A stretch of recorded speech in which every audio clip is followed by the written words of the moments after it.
Last day ni na Ate Love, kaya ayan, kasama si Rico baby ko.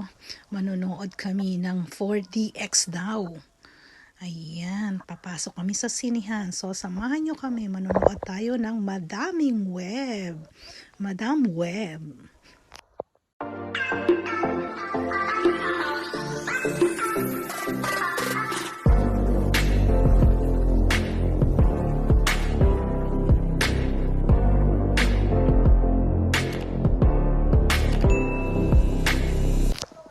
Halika, pasok na tayo sa Eindhoven Fateh. Ayan, pila muna. We will buy the ticket first for Madam Web. So scary. Manonood kami ng 4DX daw. Nakakatakot. Okay, so selfie. At of course, hindi kumpleto ang panonood without buying some snacks. Kaya pili-pili, buy muna ng snack before we go inside. Ayan, may mga baon na yan.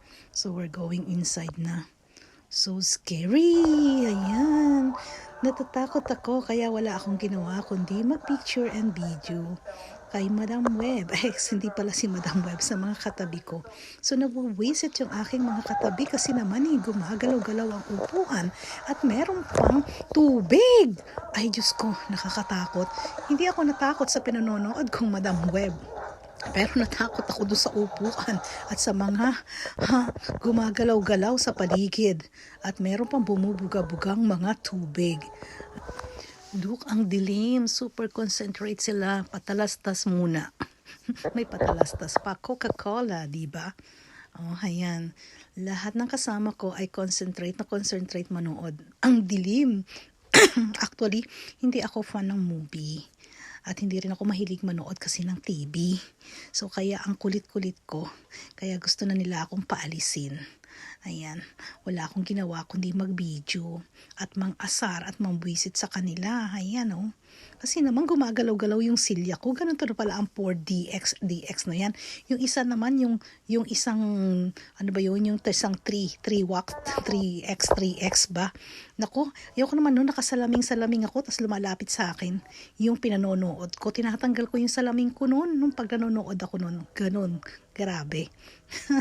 Actually, I watch movie just because of them. Pero, ayun, kinukulit ko lang sila pag nasa sinihan. Kasi naiinip ako. Ay, sa wakas, natapos din ang movie. Ayan. So, ngayon, pauwi na kami. This is the last night of my love, Mark and Sophia. So, kaya nagbanding kami. Kasama namin even si Rico baby ko.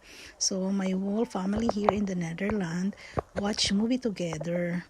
Kasi nga, aalis na bukas sina Ate Lablab going back to the Philippines. Ang bilis, diba? So, thank you for watching, guys. Ayan, paalaman na. Kasi aalis na bukas sina Lablab. Thank you. Miss nyo namin kayo. Mamimiss namin kayo. Ayan, magkakahiwa-hiwalay na naman ang anak ko. Love you, guys.